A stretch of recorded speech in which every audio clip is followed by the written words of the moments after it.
Now we're really moving forward with these riffs. So here's a classic one from Nirvana, Come As You Are.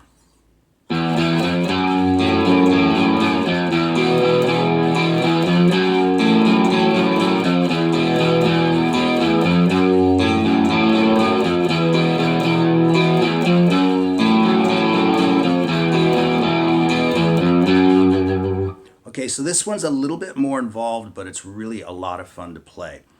It's got a funny little quirk in it, which I'll explain to you as we get into it. But it starts off with the top string open twice. Then first fret, second fret. Now once you get to that second fret, you want to keep that finger down, okay? You want to let that note ring out. You want to let that string ring out. So you've got to be on the very tip of your finger so that you can swing down and hit the string below it, the open string below it, and have both of them ring together and not one or the other get killed out. So I went open, back to the top string, open, back to the top string. And you want those notes to ring together.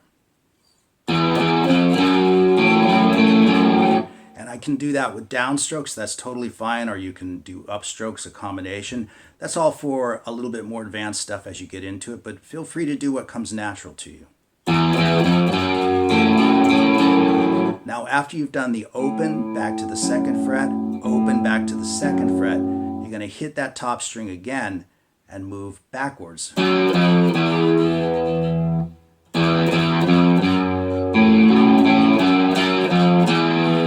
Okay, now once you've hit the open string, swing down to the second fret on the fifth string, the string below it, and play the second fret.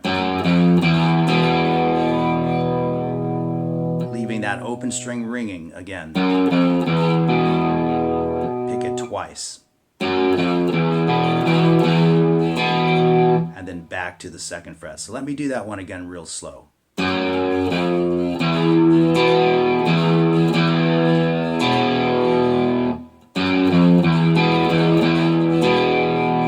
And you sort of put those two elements together and create a loop. But this is the funny quirk I was telling you about. When you start it over, you don't play the open string, the sixth string open twice. You only play it once. And playing it once and going around becomes the loop.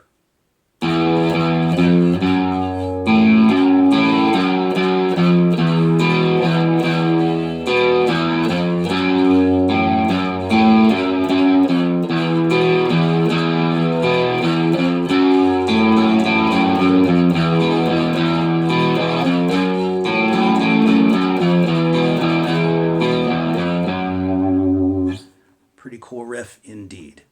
Next up is the most involved riff so far. This riff traverses three strings, which is really cool, and this is a classic from the Beatles called Day Tripper.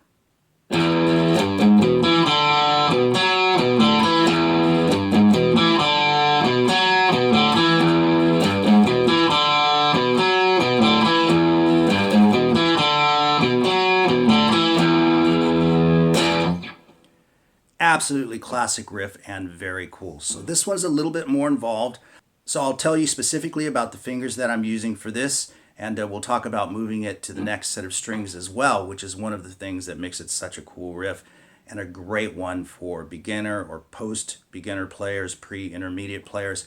It's just a great riff. So let's go through it bit by bit. So as you can see from the tab, we're starting with the sixth string again, open, and then we're moving to the third fret and the fourth fret. And you want to use your second finger and your third finger for this. Very important. Then we're moving to the second fret on the next string down, the A string, and you want to use your first finger for that.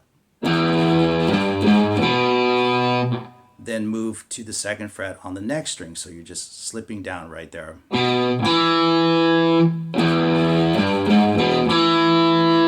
Okay, and then we want to play that same string open. So now we have... Come back to the previous string, the fifth string, the A string at the second fret. So now we have...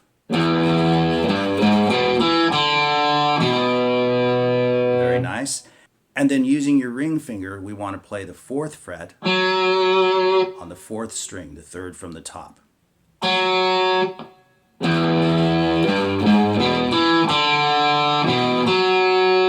Come back to the 2nd fret on the A string, on the 5th string.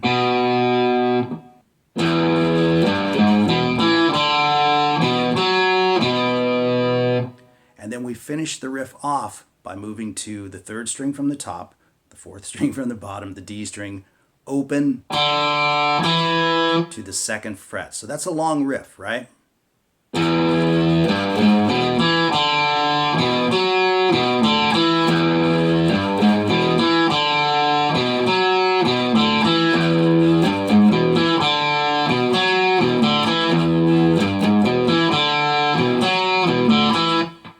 Now, one of the coolest things they do in the song is they now take that riff and they move it down one set of strings. And what I mean by that is move it down toward your feet. So instead of starting the riff on the top string, they start it on the next string. But everything is exactly the same. You're just down a set of strings.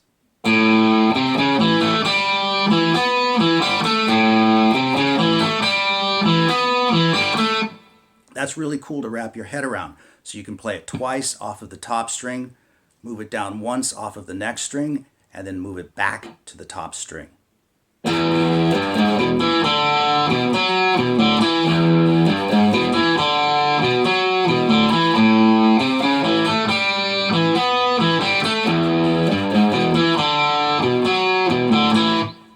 Very nice indeed, and a real cool riff to learn how to play on guitar. Next up is an absolutely iconic riff from the mighty Led Zeppelin. This is Whole Lotta Love, and even though it seems like a pretty simple riff, it's got a lot of cool technique and nuance to it that we want to get into.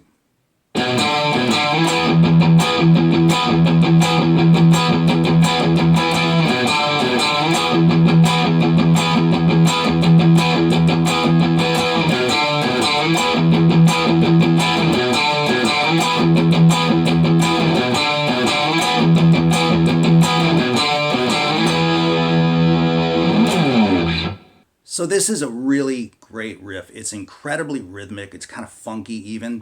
And Jimmy Page has some interesting things going on here. There's some definite muting, a lot of muting actually going on, which we'll talk about. But that first note played on the 7th fret on the top string is pretty hard and heavy. And then we're moving to the 5th fret on the next string. And this is sometimes missed by players. But what Jimmy is actually doing here is he's going... So what he's actually doing is he's moving to the 5th fret on the A string, the next string down. And you can see he's going back and forth, 7, 5, 7, 5. But while he's playing that 5th string, the A string on the 5th fret, he's also playing the open string underneath it and subtly pushing up that A string to get a really kind of in, out of tune sound. Gives it a lot of flavor. That can be really tricky for a beginning player. So if it is, just simply go and you can play the tune. But I didn't want to leave that out because that is the way Jimmy actually plays it. So after we do that, we move to a power chord. And power chords are 2-string chords. I'm on the 7th fret, on the 5th string with my first finger, and simultaneously on the 9th fret with my ring finger. And power chords are movable. You can play them all over the guitar. You can play them across the strings.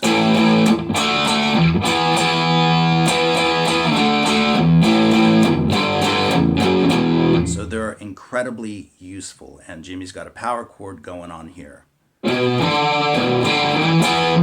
You land the power chord, and then there's some heavy muting once again on that open 6th string.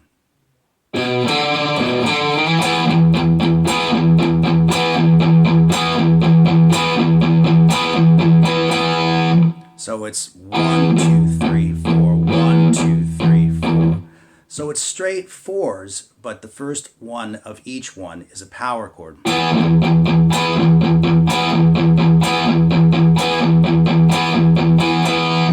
doubles up at the end. So let me play that real slow, and you can see the tab on the screen. And a quick note on this as well is you've got to pop that power chord. You can't just leave your fingers rest or it will ring through. So you're sort of pressing down, forming the power chord, pressing the strings to the neck, to the fretboard, when you want to hear the chord.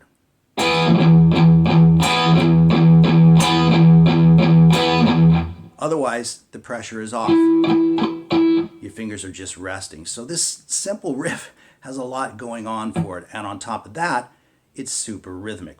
So he plays the longer phrase first, and then he plays a shorter phrase, meaning he's cutting that down, okay?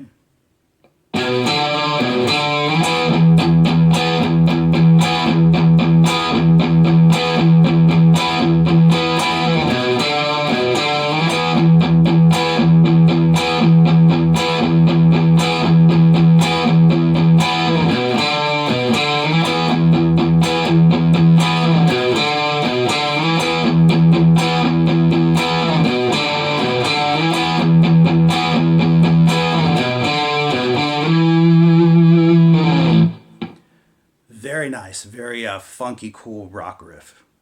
Now let's get into a riff that's a little bit different, okay? So again, we're just progressing and moving things forward a little bit at a time. This is Hell's Bells from AC/DC, the opening riff, and it's a great one to practice. We start out with a power chord shape, and as I said, you can move power chords all over the place. So for Whole Lotta Love, we had the power chord right there on 7 and 9, on the 5th and the 4th strings. Now just slip that down to the 4th and the 3rd string. That's the power chord we're going to use. Now I'll get really particular about this one because I think it's great to practice and to play it super correctly if you can. So we hit the open A string, the 5th string. Then we're going to swing down and hit the 3rd string with an upstroke. And then come back and hit the 4th string with a downstroke.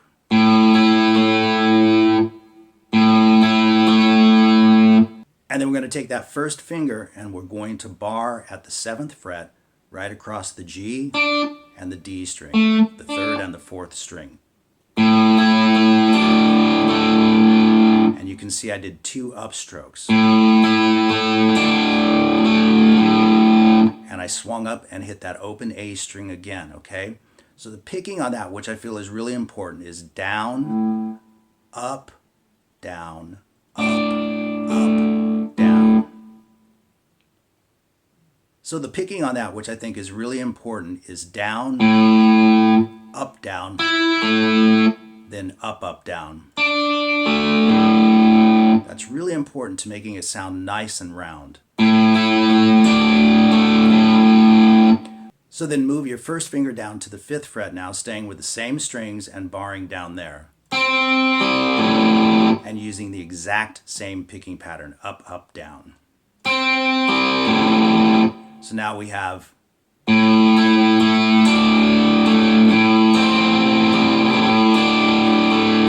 and you can see I came back to the 7th fret again. And again, the same picking pattern, up, up, down.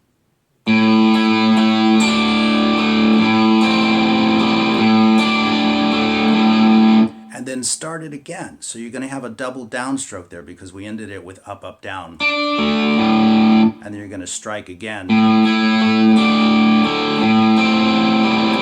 to play that pattern again. It's just different at the very tail end. So let me play that nice and slow for you.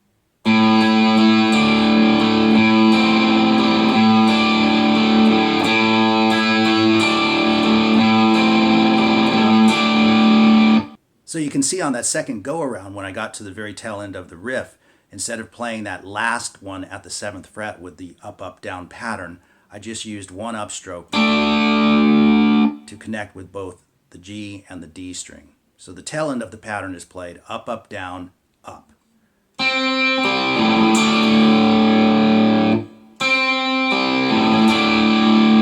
So putting that all together, we have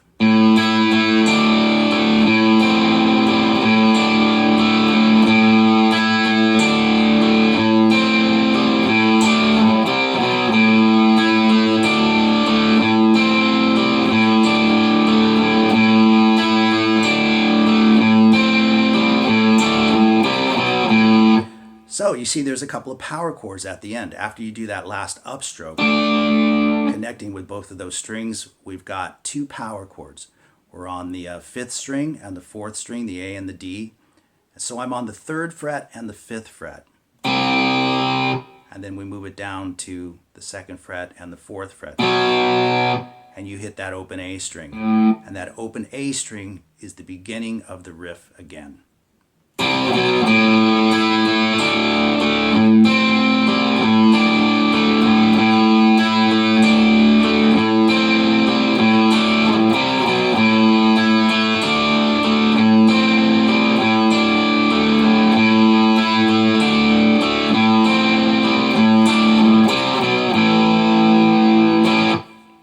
Hell's Bells from AC/DC. Last but not least is Crazy Train from Ozzy Osbourne, a very infamous riff from the wonderful Randy Rhoads on guitar. And this may possibly be the most difficult one here, or maybe not, depending on where you're at with your playing. But it does require the use of the pinky, and that's one of the reasons that I like it so much. And it's kind of quick, right?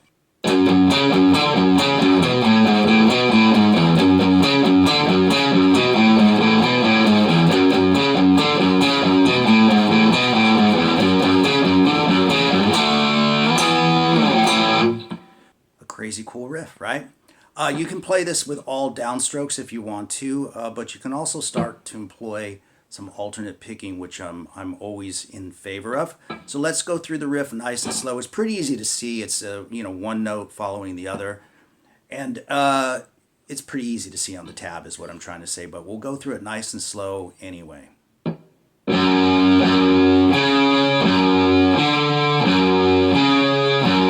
That's a great thing to practice right there because you're rocking off of the ring finger, back to the first finger, and then rocking off of the pinky, back, and once again the ring finger.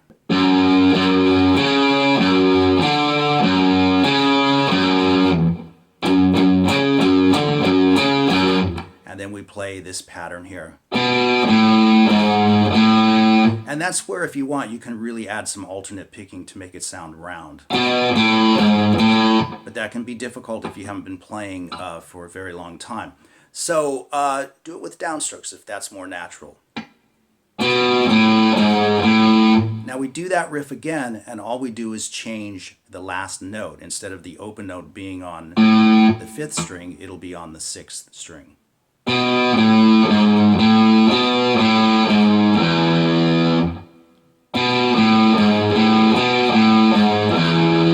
And there is the killer riff from Crazy Train.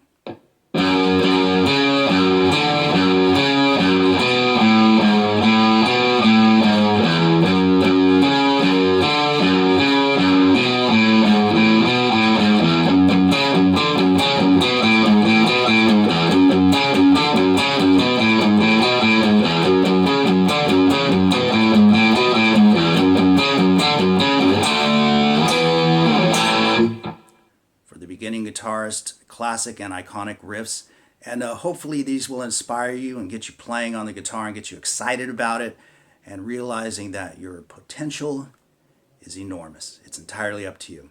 Enjoy, and we'll see you guys later.